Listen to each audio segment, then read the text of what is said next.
Welcome to the Learning Pines YouTube. We hope this video helps.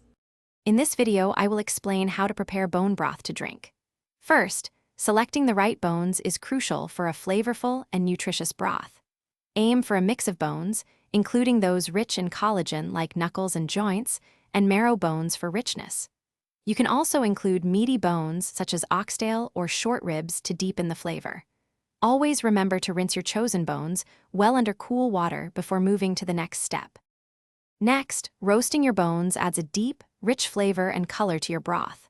Preheat your oven to around 400 to 425 degrees Fahrenheit and roast the bones for about 30 to 45 minutes until they are nicely browned. Alternatively, you can blanch the bones by boiling them for 10 to 15 minutes to remove impurities, especially for beef bones, which results in a cleaner broth. After either step, rinse the bones before placing them in your stock pot. Now it's time to build the flavor. Add your roasted or blanched bones to a large pot. Incorporate aromatics such as roughly chopped carrots, celery, onions, and a few cloves of garlic.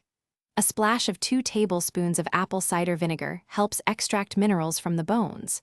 Cover everything with water, bring it to a boil, then immediately reduce the heat to a very low simmer.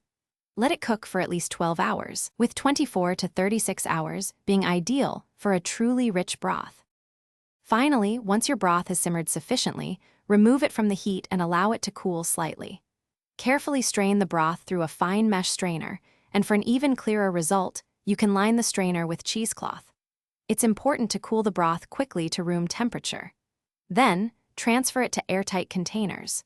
You can refrigerate your homemade bone broth for up to 5 days, or freeze it for up to 6 months in convenient, individual portions. Thanks for watching. Consider subscribing if we helped you.